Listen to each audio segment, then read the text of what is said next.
Honorable Chief Justice and Associate Justices of the Supreme Court of North Carolina. Oh yes, oh yes, oh yes, the Supreme Court of North Carolina is now sitting for the dispatch of business. God save the state and this honorable court. Good morning. Our next case is Keith versus Health Pro Home Care Services. We will hear from the appellant. Please the court. I'm Jeremy Wilson with the Warden Smith Law Firm. I'm here with my law partner, Chris Edwards. I'd like to reserve 7 minutes for rebuttal, please, and Chris Edwards will be handling the rebuttal argument. We believe the Court of Appeals erred by restricting this case to a limited negligent hiring analysis as defined in the Little v. Omega Meats opinion. Under that analysis, there could never be liability on the part of Health Pro. The Keith's case, by definition, would have required a defense verdict. We do not believe that is the law in North Carolina. The Court of Appeals misapplied and misinterpreted your precedent. Health Pro placed an aide who had lied on her job application about her criminal background into the home of an elderly and disabled couple. Significant amounts of money began missing, well over $1,000, and Health Pro admitted that it believed that Ms. Clark was responsible. It promised to remove her from the home and that she would never be back again. Instead, she was placed back just a few weeks later when Health Pro needed Ms. Clark in order to be able to bill the Keiths. Then just a few weeks after that, a foreseeable harm, a robbery, resulted. North Carolina law allows the Keiths to get to the jury on this factual record. Reasonable minds can differ as to how they would decide this case if they were a juror. But the Court of Appeals majority was not the jury. They simply were to decide if there was enough evidence to get to the jury by taking the evidence in the light most favorable to the Keiths, something the Court of Appeals majority demonstrably did not do. This is a case that must be decided on its own set of facts. Contrary to Health Pro and its amici's arguments, we're not asking for any change in North Carolina law, any expansion of employer liability. We agree that the little requirements that they apply in most cases, but they do not apply here. These were elderly, disabled, long-term home health care clients. They weren't strangers, they weren't members of the public at large. And Health Pro made specific promises to the Keiths. It promised when they were on notice of several thefts in the Keiths' home that Health Pro would investigate everything. And the most important promise Health Pro made was when it admitted that it believed that Clark was the primary suspect for these thefts, it promised to never put her back in the home again. But it did so anyway. Health Pro owed a duty, it created a specific duty to known clients, and the Keiths were entitled to pursue their negligence claim as a result. Let me ask you this.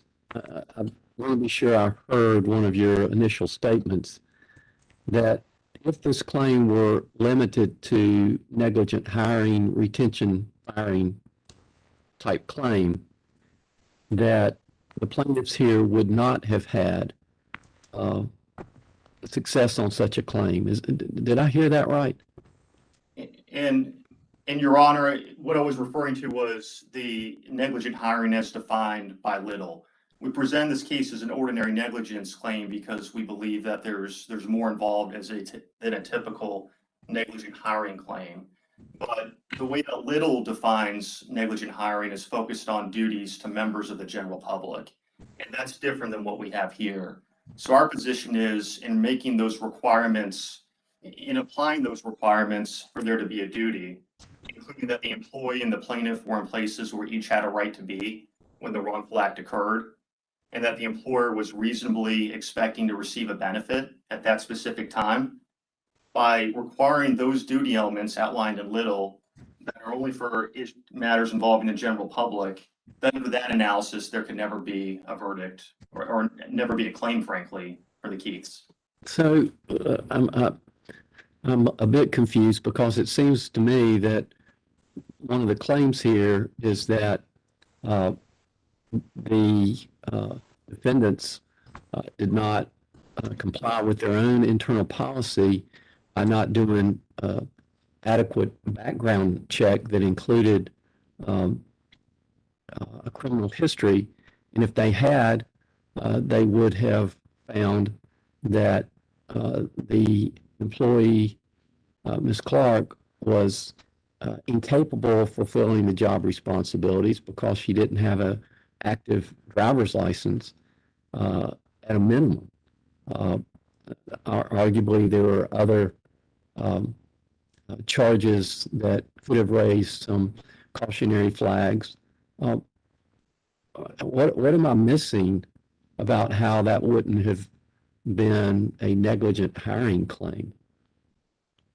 Yes, Your Honor, we would agree that it might have been appropriate to consider some of the negligent hiring case law to determine whether or not there was anything about this case that would prevent it from going forward. Certainly, some of the facts have to do with how Ms. Clark was hired. But this case is about more than that, including once she was suspected of stealing and there being a promise not to put her back in the home, her being assigned back to the home. And Your Honor, at that point, we believe that those primary errors or those initial errors become even more important. At that point, when Health Pro decided to put her back in the home, despite admitting that they believed that she was the thief, did they look back and consider what they knew or should have known? Did they look back and consider that she had lied on her job application, that she had not told the truth about having a driver's license, that she'd been driving the Keiths without a driver's license, that she was the person they believed was responsible for a series of thefts, at least 3 of them, that she might have had a motivation to steal based on money concerns, and that there were perhaps concerning social media posts. So it's really at that point, Your Honor, that some of those initial concerns or it's information that Health Pro knew or should have known with its decision to put her back into the home. Certainly that's part of the story here, Your Honor, but this case is about more than that. It's about the affirmative conduct on the part of Health Pro, including specific representations to known clients that we believe means that there are facts in the record that take it beyond a traditional negligent hiring case. Why isn't that a negligent retention claim? They know, or at least they, based on what they know, they should do an investigation of the allegations of the theft. And despite, or it appears that that might not have been done, why wouldn't that fall under and again, I'm taking into account the how they hold themselves out to the public with regard to what their business entity is and what is a part of that. It again seems to me that could be couched as a negligent retention claim. Yes, Your Honor, and you certainly could try to put many of these contentions of negligence, you could try to present them that way, and I certainly understand the question.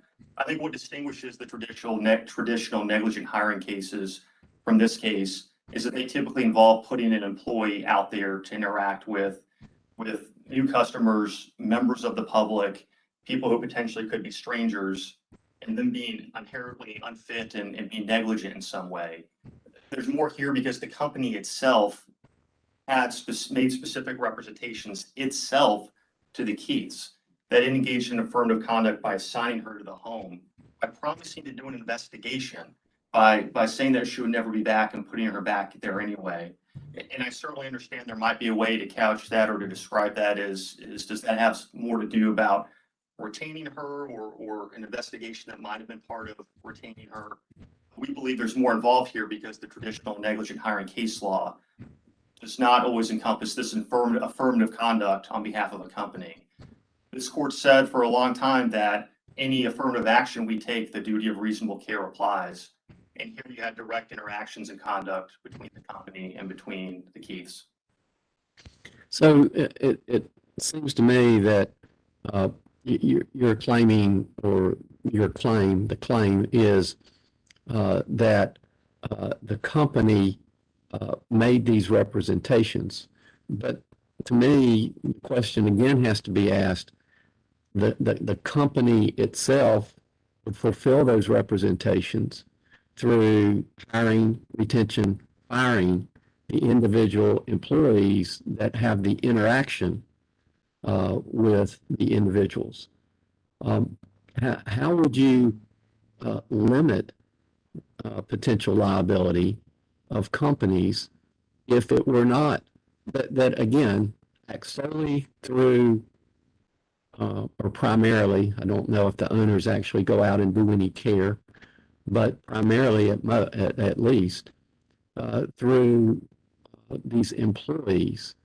How does this whole concept of providing safe care that was promised through these employees, through the assignment of these employees, how does that not encompass the whole claim here? And if it doesn't, how do you draw a line for an employer who's seeking to, provide similar services,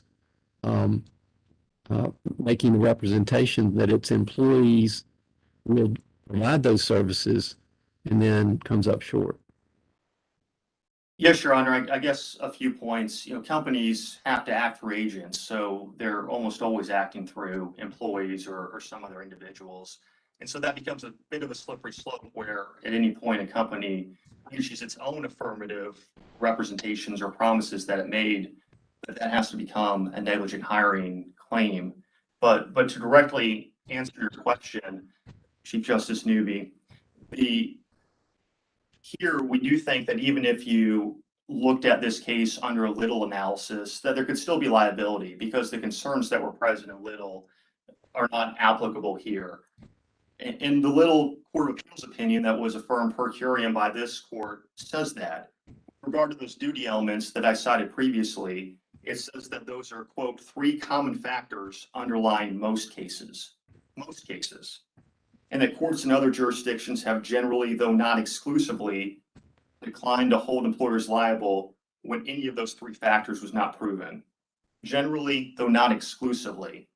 Yet, interestingly, the pattern jury instruction based on negligent hiring says that each of those duty elements, quote, must be proven, which is inconsistent with Little, which recognizes that those duty elements are generally there, particularly in cases involving the public at large. And what Little was really concerned about was whether or not there was some sort of nexus or connection between the employment relationship and the alleged injury. And again, we believe Little is very much distinguishable and inapplicable here, but if this court were to analyze this case under Little, we believe that would be an appropriate test, Your Honor, that would limit liability.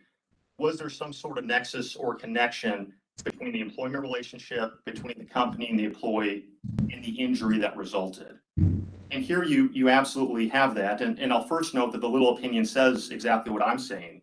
It says, quote, we refuse to make employers insurers to the public at large for intentional torts that bear no relationship to the employment. And it says what is required, however, is a nexus between the employment relationship and the injury. And you have that relationship here. So if you were to apply that test in order to try to draw a line somewhere, it would be met here. Here, the employment relationship between Health Pro, Clark, and the Keiths had everything to do with what happened.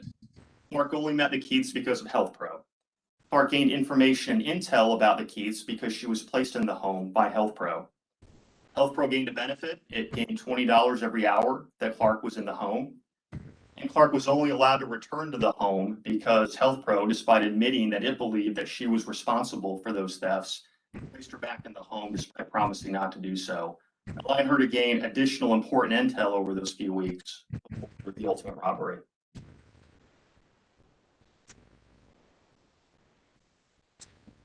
A few more points about the question of ordinary negligence versus negligent hiring. We do believe, as described in the dissent, that negligent hiring is simply a species of ordinary negligence. It's a way to prove ordinary negligence. This is different than other types of negligence, such as gross negligence, that have a different standard. For gross negligence, you need purposeful or deliberate conduct. Ordinary negligence, there certainly are different varieties or theories by which you prove it. You see that in premises liability cases. You see that in inadequate security cases. Certainly, our case law puts guardrails on types of ordinary negligence claims. Like with premises liability, when the question is, what information needed to be there for there to be a duty to warn of a certain hidden or concealed danger, and how did it come to be? Or in inadequate security cases where there typically is not a duty, to protect a visitor from criminal acts of third parties, but there can be if there's prior notice of crimes that make another crime foreseeable. So these are still ordinary negligence claims. And putting guardrails on types of ordinary negligence claims, that's exactly what Little did with regard to protecting strangers or members of the public at large. A situation that's very distinguishable from what we have here. And with regard to Little being distinguishable, the Court of Appeals majority cites to Little and the other side relies on Little. That case cannot be more distinguishable. Excuse me, Mr. Wilson. You mentioned guardrails specific to this case as opposed to the ones in Little. Could you suggest some of those guardrails, some of those limitations or specific directions that a jury would need to have to be able to answer these questions appropriately? Thank you. Yes, Your Honor, absolutely. I think the point is with Little that those guardrails were in place to prevent companies from becoming insurers to the public at large, to essentially be strictly liable for anything that their employees did. And those duty elements that the Little court looked at about whether or not the employee was in a place where they had a right to be, whether or not that encounter happened because of the employment itself, whether or not the company was to receive some benefit. Those are the guardrails that make sense when we're trying to prevent companies, employers from becoming insurers to the public at large, and it never ending. But those concerns just aren't present here. These were long-term home healthcare clients, very much known by the company. Clark was only assigned to the home because of HealthPro. HealthPro made specific representations to which the duty of reasonable care attaches, including the most important promise at the end that they would never put her back in the home when they believed that she was responsible for those prior thefts, but did so anyway. And those guardrails they were appropriate, but that situation could not be more different. That contractor had no relationship whatsoever with its victims. And I do understand Little. My question specifically, and I'm sorry I wasn't very artful with it, is what guardrails would you suggest in this situation that would help a jury appropriately decide this case? And I'm sorry, Your Honor, your question was very clear. I just didn't do a very good job answering it. In this case, we think what attaches is the duty of reasonable care in any action that we take. So once there's a specific promise to investigate everything, a promise to never put her back in the home, the company made those representations, and then there's admitted knowledge that they believed that Clark was responsible for those thefts and took the affirmative act of placing her back in there anyway. At that point, the duty of reasonable care applies just as it applies to all of our actions. And the court or the jury, in its exercise of common sense and experience, can consider whether or not that was a breach of the duty of reasonable care and what that duty meant. But I do think, Your Honor, if you were to consider this under a Little analysis, then you could consider again whether or not there's some sort of nexus between the employment relationship and the injury complained of. And here there certainly is, unlike Little, which you referenced, where there's no relationship. Here again, Clark being in the home and being placed back in the home had everything to do with that employment relationship with HealthPro, and HealthPro's specific actions related to that employment relationship. So that nexus between the employment relationship and the injury that Little references when it talks about those duty elements generally applying, but not always applying, that would be an appropriate guardrail under a Little analysis. Again, we believe that case is totally distinguishable, but if you were to look at some of those concerns, that might be an appropriate place for this court to look.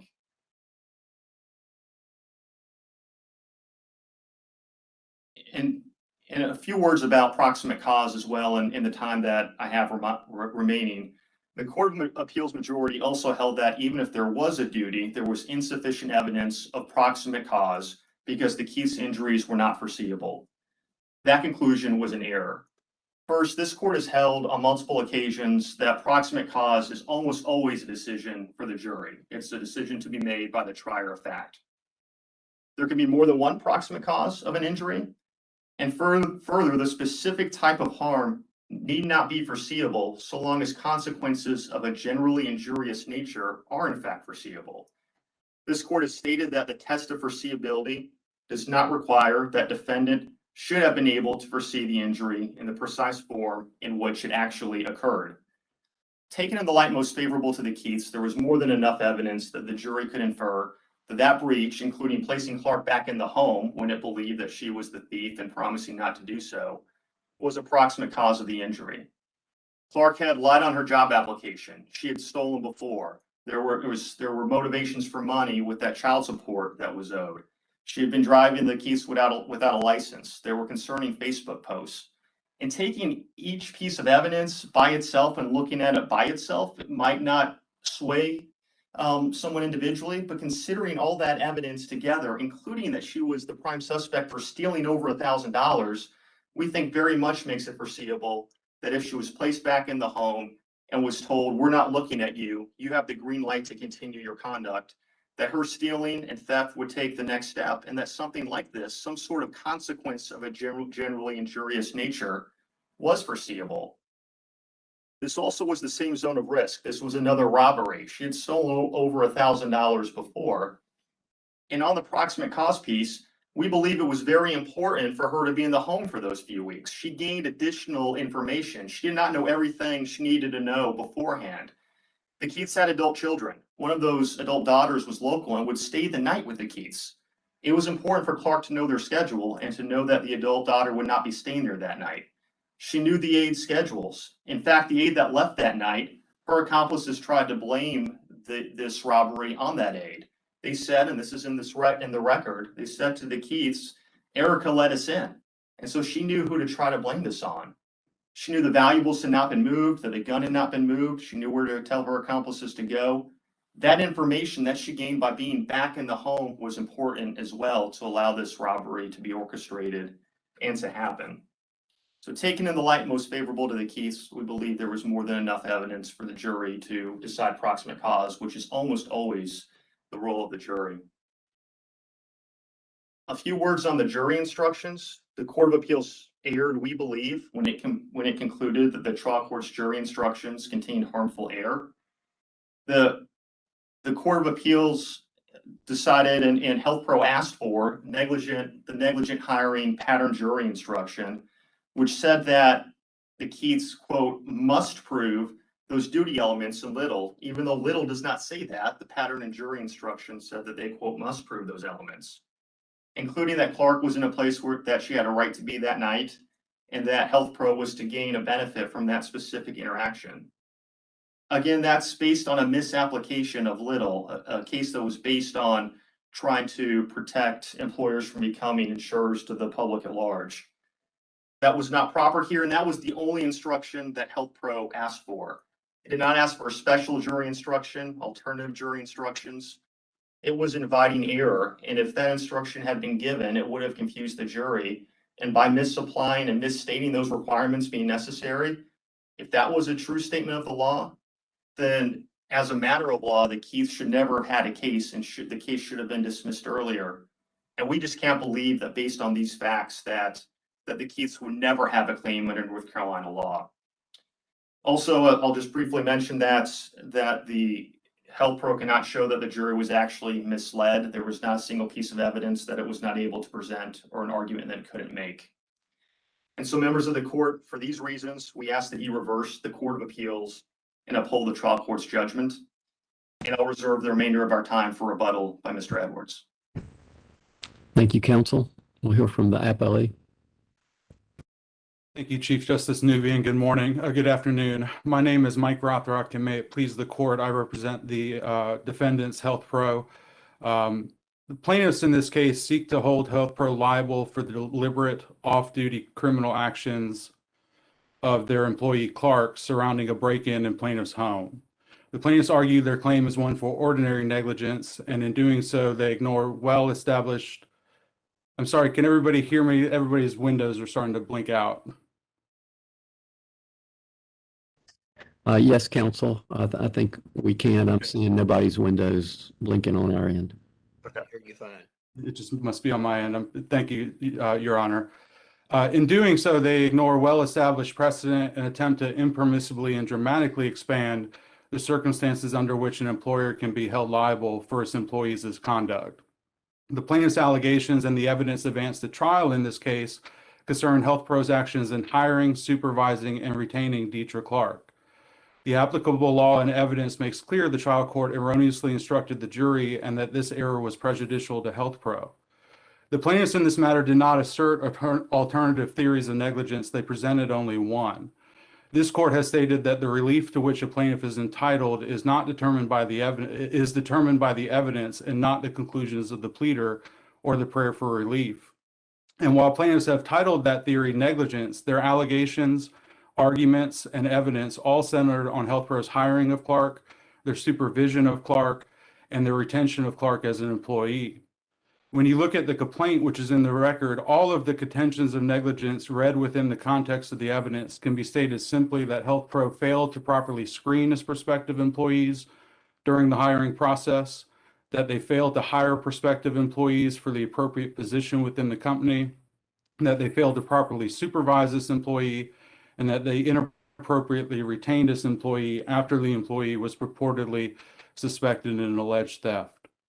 At trial, the entirety of plaintiff's evidence centered on the alleged negligence of Health Pro in hiring Clark due to her criminal background and content of her job application, failing to properly investigate the background of Clark during the hiring process and during the course of her employment, almost year-long employment, and failing to properly supervise Clark, including her driving Mrs. Keith without a license and her alleged but unconfirmed involvement in a theft in plaintiff's home, and also retaining Clark as a personal care aide in plaintiff's home after a period of removal in August of 2016.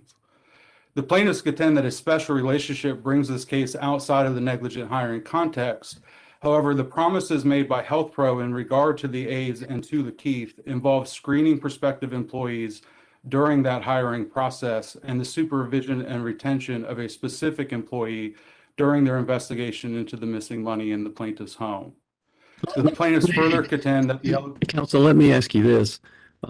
If we agree, if the court agrees that this is truly a negligent hiring, supervision, retention case, and that instruction was requested of the trial court and the trial court denied it, why would the proper remedy not be to simply set aside the jury verdict and remand for a new trial with proper jury instructions?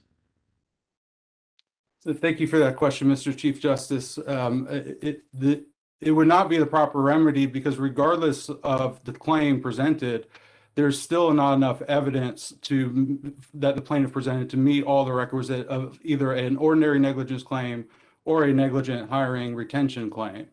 So in any analysis of what kind of tort this is, the evidence presented at trial and shown to the jury was not sufficient to carry the issue of liability to the jury to begin with. And our directed verdict motion or judgment notwithstanding the verdict motion should have been granted as the Court of Appeals correctly decided. The reason for that is the material undisputed facts do not support submission of this case to a jury for determination because the evidence does not show that the defendant knew or reasonably could have known that Clark posed a danger to the plaintiffs. And Clark's actions were a deliberate, unforeseeable criminal act that in no way advanced her employment with Health Pro. And I think Little speaks to this issue where the court refused to make employers insurers to the public at large by imposing a legal duty on employers for victims of their employees' intentional torts that bear no relationship to the employment. While Clark may have had knowledge of the plaintiff's home in this case, Clark was not on duty at the time of the incident, never entered the plaintiff's home that night. Mr. Rothrock, let me ask you a couple of things about the Little standard, just so that I'll understand what its implications are for your argument. I mean, Little says, it talks about these three criteria or three factors that you look at in determining whether a duty exists. What does it mean that the employee and the plaintiff must be in places where each had a right to be when the wrongful act occurred? What's that intended to get at in your view? I think that, thank you for that question, Justice Irvin. I think what that phrase means in the case is exactly what it says, is that they both have a right to be where they're supposed to be. Like, for example, if Clark had let these individuals into the plaintiff's home to burglarize them while she was on her shift, she's in a place she has a right to be at the time. She's during her course of employment, she's on her shift or if she herself had burglarized them on her shift, she has a right to be in the plaintiff's home at that time because she is there in service of Health Pro. That So is not the evidence in this case, however. These were two individuals that. Your view is that an employee who is quote unquote off the clock can never be responsible for a successful negligent retention claim? I don't believe that, Your Honor, but I think there still has to be evidence that makes it foreseeable that whatever harm occurred was probable. I don't think it forecloses the possibility that there may be some circumstances and cases where there could be liability, but I don't believe this case rises to that. In this specific case, Clark did these actions outside the context of her employment. I know the plaintiff places a lot of emphasis on her return to the home, but by the time Miss Clark was returned to the home, she already knew the keys.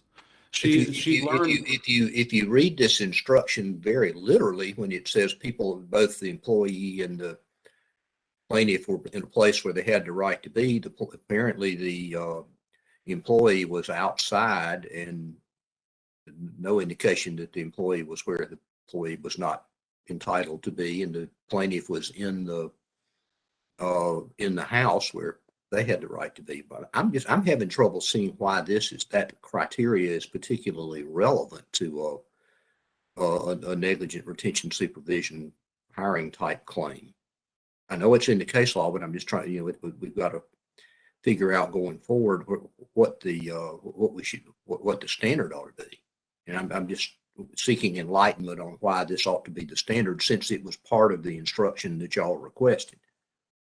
Yes, Your Honor. And the reason for that is, Miss Clark, it's not just Miss Clark's involvement. The reason that should be the standard is because otherwise it broadens the liability on the potential employer too much.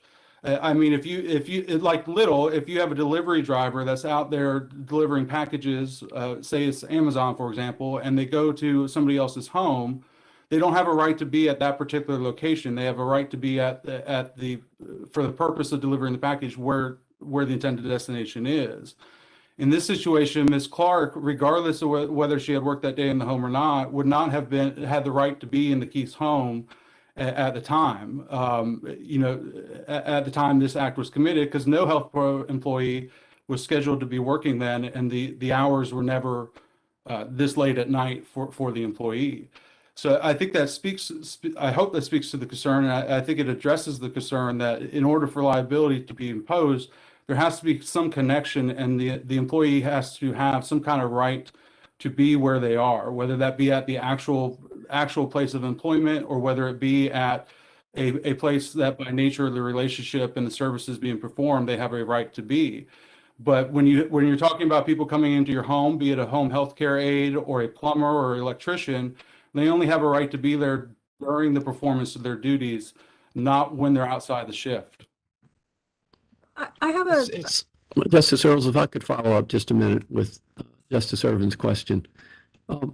So if an employee learns of the way to access a home, knowing that there are vulnerable people within that home, in this case, a hidden key, and they share that information, knowing that those individuals are going to break into the house, what is the location of the employee?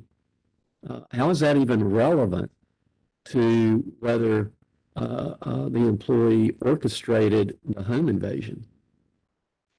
Thank you for that question, Justice Newby. I think it goes back to the overarching question of whether it was foreseeable to the employer that the employee would have shared that information to begin with, or conspire to commit the tortious act. Well, let me jump in just a second. Knowledge of the key is connected to the employment. Let me jump in just a second, because she found out, as you indicated, where the key was, and this goes back to negligent hiring and retention, given all the circumstances here, that there was at least this colorable allegation that she had stolen and that she had outstanding debts that weren't being met? I mean, how is that enough? How is that not enough, at least to get to the jury on that question? And I believe, thank you, Justice Newby. I believe that that question kind of goes to the point the dissent made about the intel, if I'm understanding it correctly. And in this particular case, it goes back to the foreseeability, because there was no intel, there's no record, nothing in the record that the intel she learned or could have learned was material to the outcome of this case. And the reason for that. Wait 1 second. The hidden key, knowledge of the hidden key wasn't germane to how these guys broke into the house? Your Honor, with regard to the key specifically, one of the record reflects that one of the assailants also possessed a pry bar and a mallet, suggesting that knowledge of the key would not have made a difference. There's also no evidence in the record that suggests that entering plaintiff's home in any other fashion would have caused some kind of warning or neighborhood disturbance, as the dissent suggested, played a role in this intel. In fact, the record actually showed that the assailants came in yelling and screaming when they came into the back door. So in this case, knowledge of the key doesn't make a difference in the outcome of it, because the assailants were going to enter the house regardless. They had a mallet and pry bar to gain entry. Thank you, counsel. I believe I interrupted Justice Earls. So Justice Earls, thank you. Yes, thank you. I was going in a different direction, so thank you for this opportunity. I wanted to somewhat go back to, I think, a more fundamental question where you started, saying that the plaintiffs are trying to hold this employer liable for the employee's bad acts. But I heard the plaintiffs to be saying it's the employer's bad acts, it's the employer's negligence. And then, you know, there's a whole list of ways in which the employer didn't serve these customers well, but in particular placing this employee back in the home after promising that they wouldn't, and after having information from this couple that things had been stolen from them. So I hear their complaint about the employer's actions, that's what they are saying is the negligence that makes the employer liable here. Sure. And thank you for that question, Justice Earls. By the time Dietrich Clark was driving Mrs. Keith without a license, with Mrs. Keith's knowledge and permission, by the time she made the Facebook posts, by the time the money went missing from home, and by the time she was removed and sent back to the home, she already knew the Keiths at that point. She knew their home and its contents. She knew where the key was, and that there's no evidence that anything changed between the time she was removed and this happened in regard to the circumstances in the house. Clark already knew the Keiths' children, what they drove and how often they visited, and she already knew no one from Health Pro would be there because the Keiths never had anyone there late that night. Even if she had been fired or otherwise disciplined for driving for the Facebook posts, there's no evidence that the events of September 29th, 2016 would not have happened. And nothing in the record suggests that returning her by the home, a decision that goes to the supervision and retention of an employee, made the events more likely or were a proximate cause. In fact, during the time she was removed, she was serving other clients with no complaints. And once she was returned to the Keiths' home 2 to 3 weeks before this incident happened, the Keiths themselves had no complaints about Ms. Clark's performance in her home and did not object to her return to the home.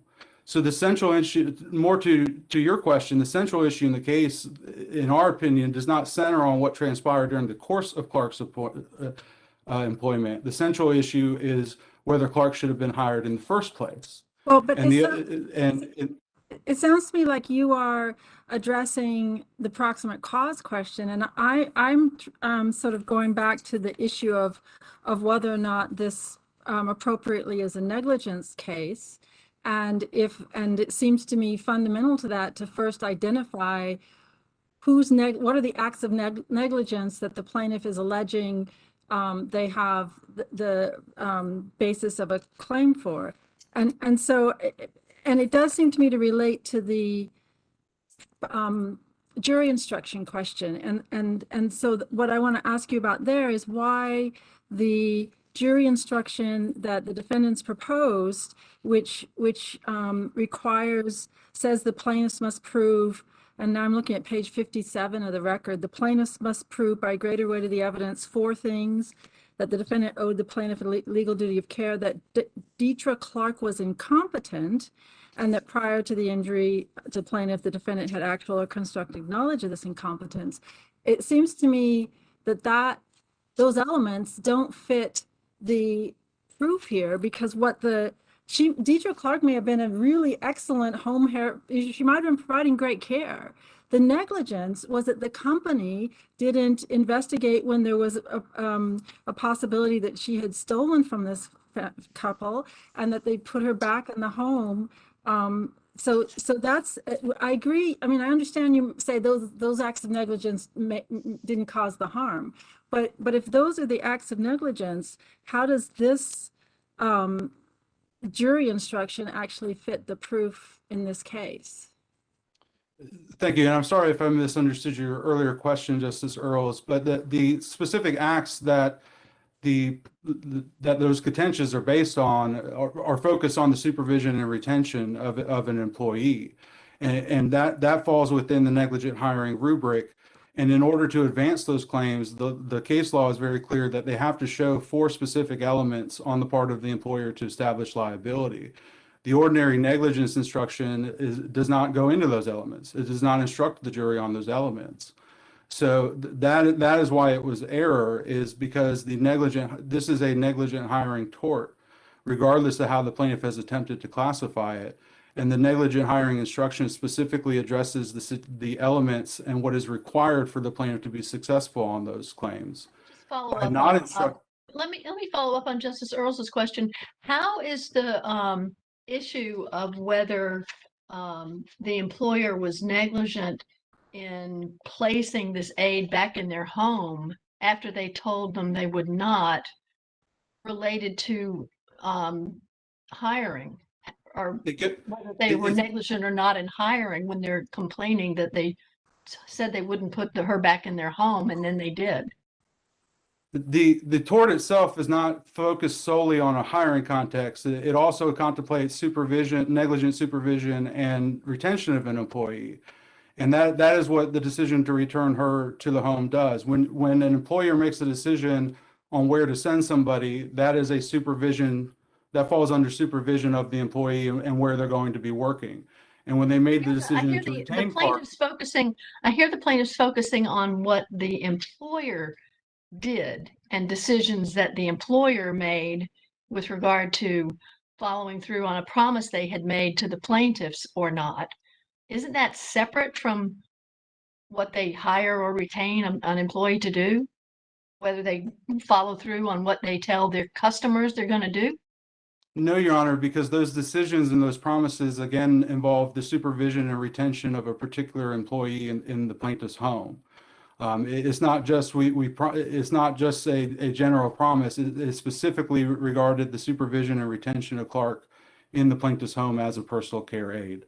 So it would still fall under the if an employer like this only acts by placing people in other people's homes to provide care, what route would you ever have for finding them liable for any kind of decisions that they made that would affect what would happen in those homes if the owners of the company themselves never actually provided the care but always acted through their employees as agents?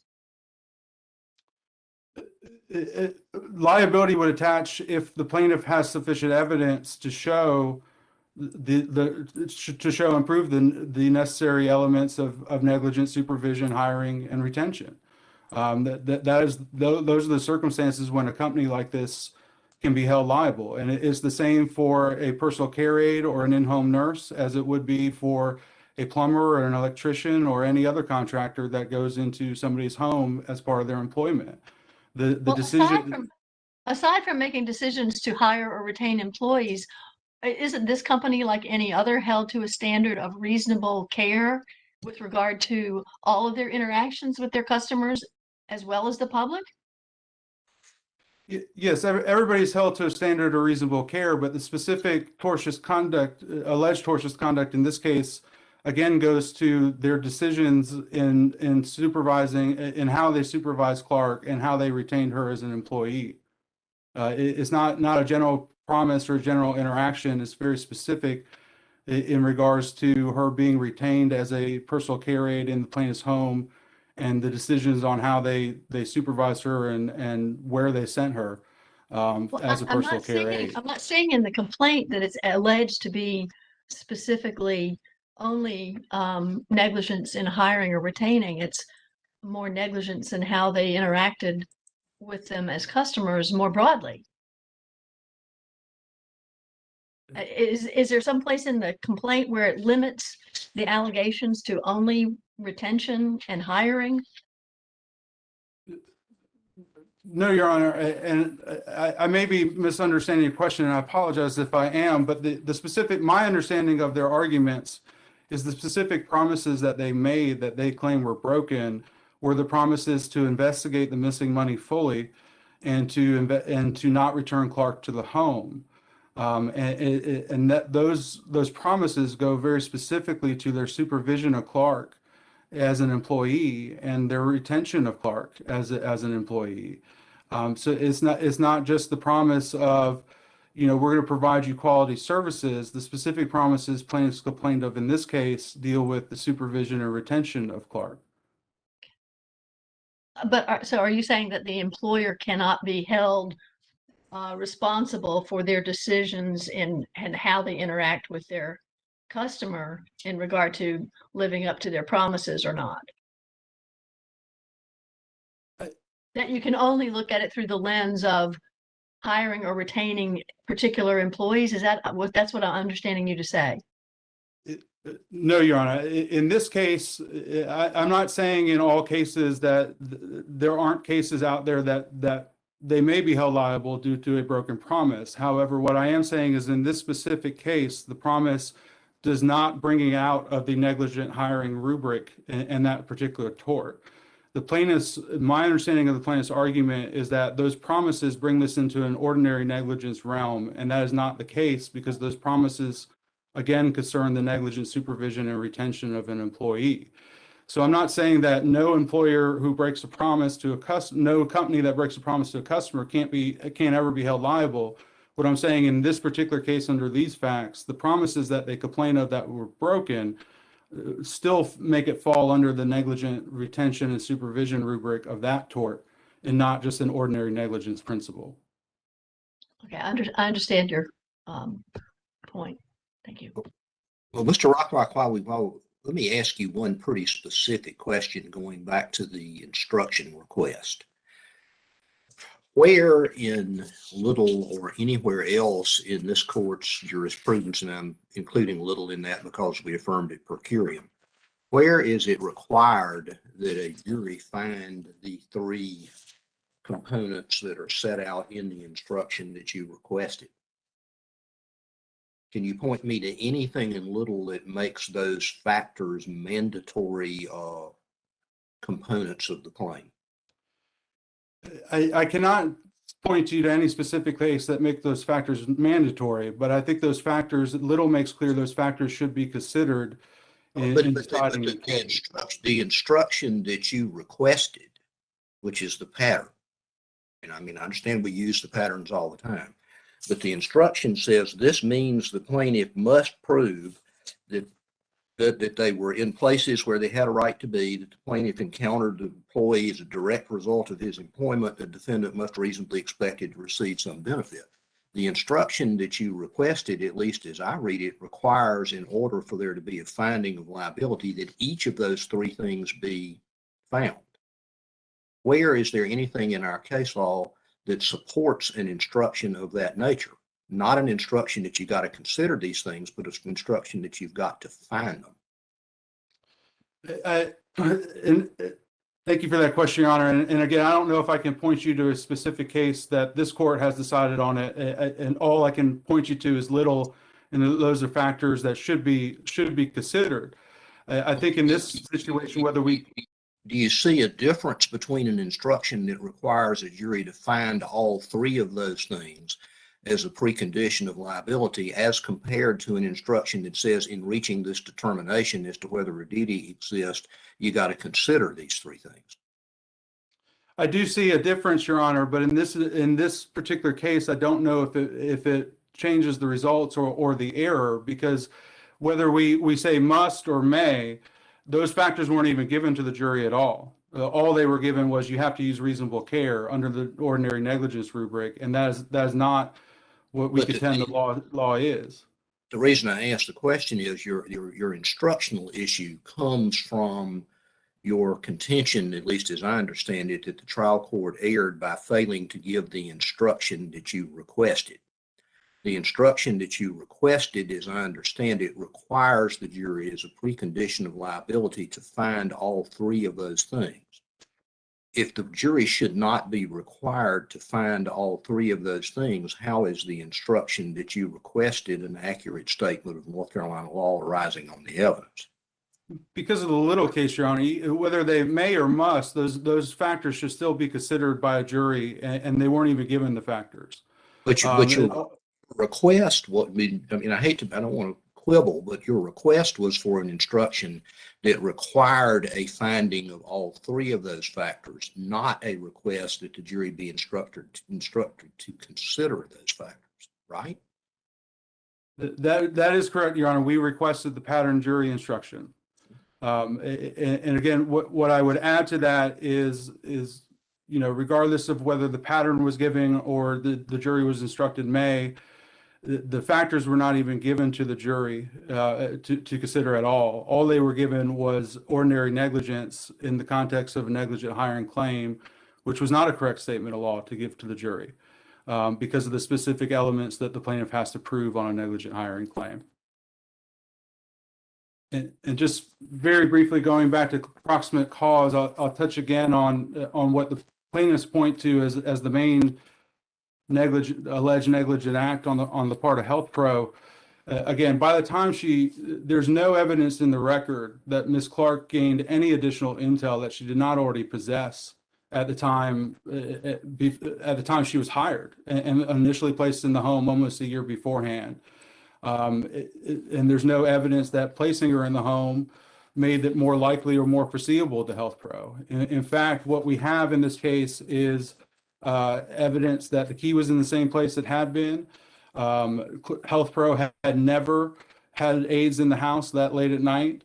Ms. Clark already knew the Keiths. She already knew their children and how often they visited. So returning to the home did not make it more foreseeable and was not a proximate cause of the alleged injury, because even if they had fired her and never returned her to home, this event could have still happened.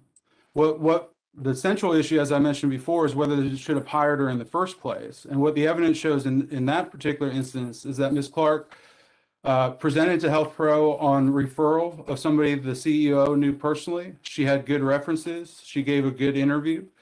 Her criminal history was not something that disqualified her from employment under Health Pro's own policies, and more importantly, under state law in Chapter 131E.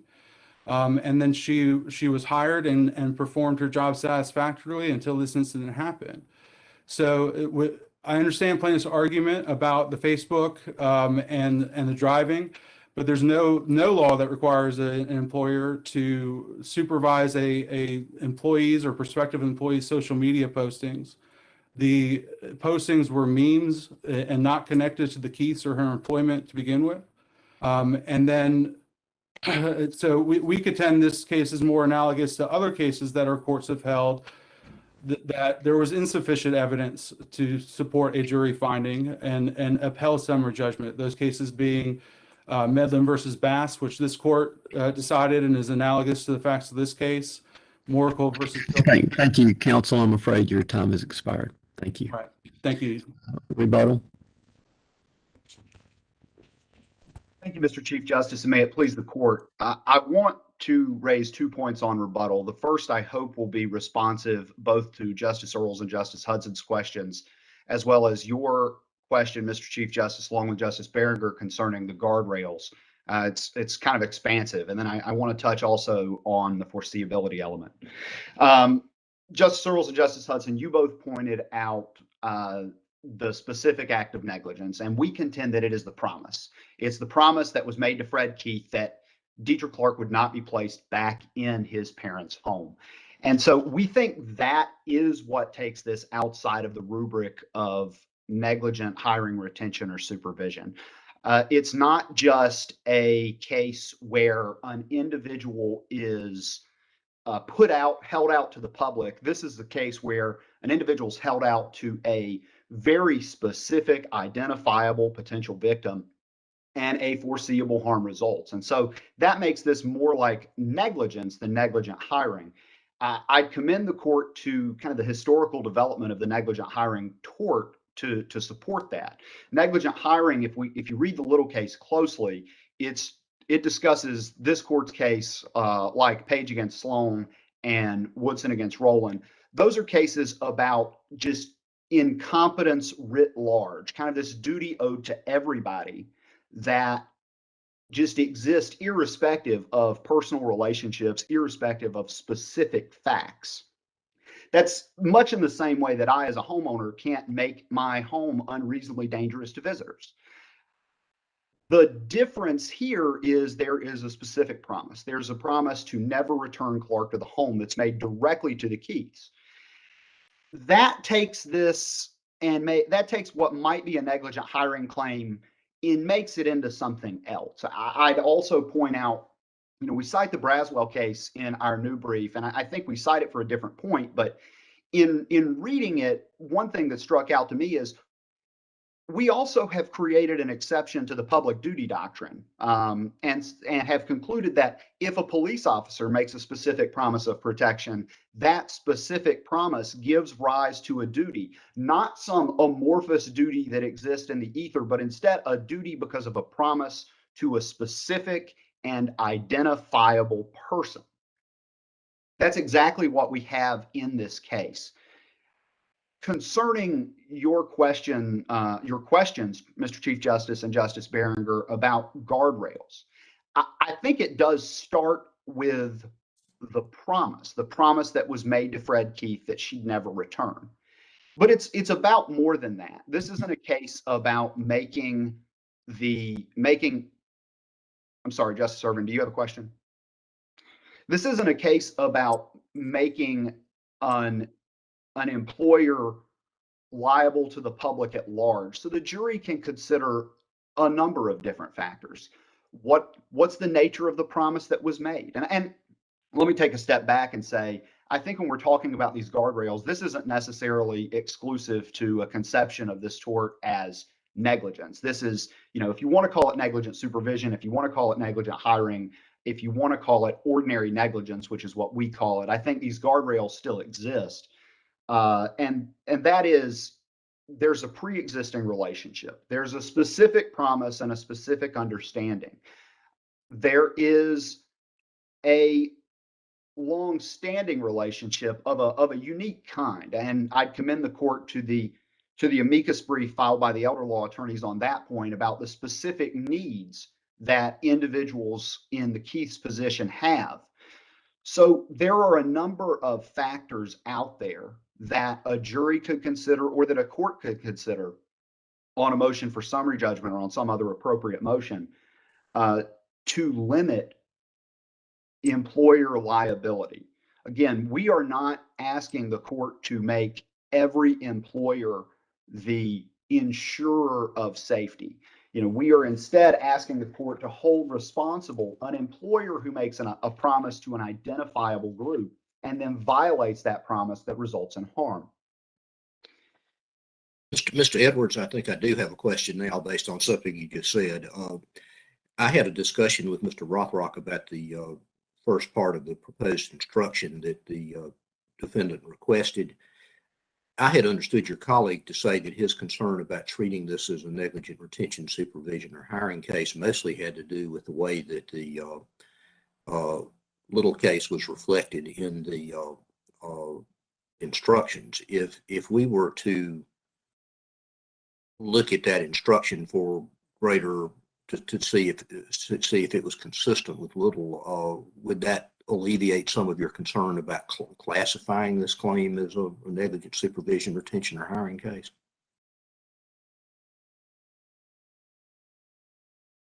I believe it would, Your Honor. I'd note again that the defendant did not introduce a proposed alternative instruction. And so I think that the court could analyze the jury instruction, perhaps clarify the jury instruction. And I think that the overwhelming weight of evidence, regardless of classification, based on I think the overwhelming weight of the evidence, regardless of how you classify the claim, demonstrates that this is a harm that was foreseeable and did arise out of Ms. Clark's employment.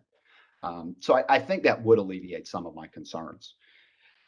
Turning very briefly to discuss the foreseeability issue, my colleague on the other side has suggested that there was no change and that putting Clark back in the home was not I guess this is a proximate cause issue, that putting Clark back in the home did not cause the harm. I commend the court to page 184, 185, and 186 of the transcript. Fred Keith discusses a change in schedule. I don't think Health Pro has ever made an argument that says, well, there was no change in, Mr. Chief Justice, I see my time's expired. It has. Thank you, counsel. Thank you. We understand. Thank you to all counsel. And before I ask the Madam Clerk to gavel us out, I would note that this appears to be our clerk's last public act for that, for her service. I know I speak on behalf of all my fellow justices. For her service, we are extremely grateful. Our clerk came to the court expecting us as part of our 200th anniversary to travel. We had lots of travel scheduled. Our first interruption was with Hurricane Florence as we were scheduled to head down east, and we had to make some last minute cancellations in light of all the devastation that had occurred there. I will note that she successfully helped us with the actual 200th anniversary celebration itself, and we also resumed our travel thinking that we would be able to catch up on our desired itinerary, only to be confronted in February of 2020 with COVID. And so she has seen us through multiple unforeseeable challenges. For that, we are grateful. While she has decided to pursue another opportunity, and I understand from a professional standpoint that it's an excellent opportunity. I just wanted to express to Clerk Funderburk our appreciation for her service, and we all wish her well in her new endeavor. With that being said, Madam Clerk, if you would gavel us in adjournment. Thank you, Chief Justice.